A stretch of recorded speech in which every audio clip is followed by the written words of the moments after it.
Byron, in some ways, this whole entire practice of Bodyworks might not exist without Byron, because for 2 weeks when I was poor and penniless after massage school and trying to get back into the city, I lived on Byron's couch. So, you know, so there you go. And in the midst of that experience, Byron also got me re-addicted to espresso. So go figure. Anyway, so. You're welcome. You're welcome, yeah. All right, so let's get, back into you, obviously, because you're the one here, and sort of so we've heard a lot about how this is impacting your playing, your motor control. I personally find it's always interesting to me to talk about the internal versus external experience of being a human, right? Like what you know versus what people see. And in your case, that is amplified kind of exponentially to millions, tens of millions people watch you play on stage, not knowing what you're going through when it's happening, right? Like you've got a job to do, which is to be a rock star, quite frankly, and that's literally his job. And if you look at him in photos, he definitely plays the part, right? And he kills. He's an amazing musician. He rocks. And we hope to keep you doing that for a lot longer than, And I would say that I'm not going to say that I'm going to magically be the one to solve all that, but hopefully as part of a team of people get you on the right path, right?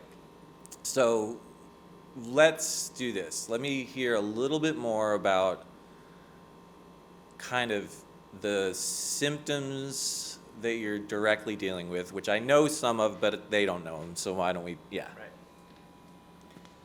All right, so symptom-wise, for some reason, this is not typical of multiple sclerosis. The way that that the lesions happen, it's not typical of multiple sclerosis, because the way lesions usually happen, you'll get symptoms asymmetrically, and they won't be unilateral in any direction. But for whatever reason, luck of the draw, it seems to be really hitting my whole left side. Mm-hmm. So it started with my leg. And then out of the blue, a couple of years ago, I started to feel it in my arm and hand. And it's,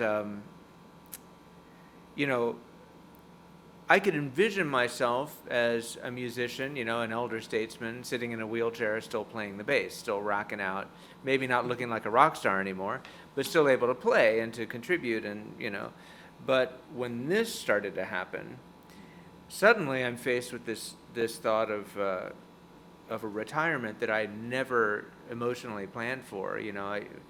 My feeling was, as a musician, the only thing that's going to make you retire is if they nail the coffin shut. And they better nail it shut, because you're still going to try to make the gig the next day after you're dead. So, never had a plan to retire ever. Like, who does that? Like, why would you? I managed to win the lottery and being able to do what I love and am passionate about as my career, and to actually have some success at it. It's fantastic. Everything was going great. So then life, came around the corner with a 2x4 and whacked me, and like now I'm struggling with this. It's scary.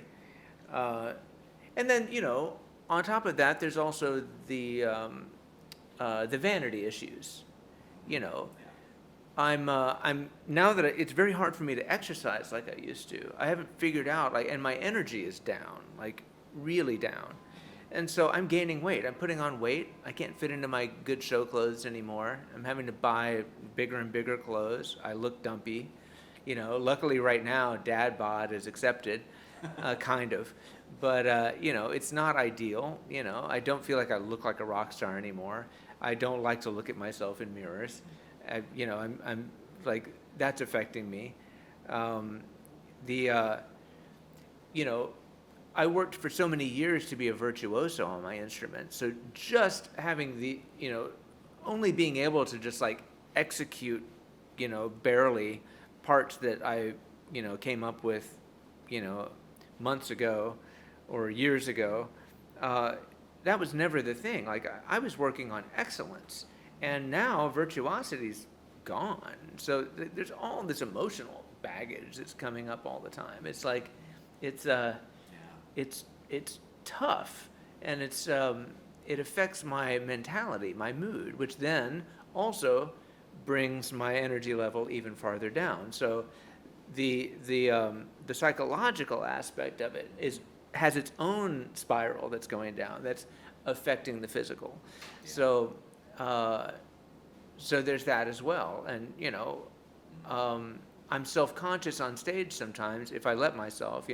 I'm getting more disciplined at getting myself out of the equation and remembering I'm not up here for me, I'm up here for all of you, And that's the only way that I can get through these shows, because otherwise if I don't get my head out of myself, then all I'm thinking is, here I am, a dumpy, limping,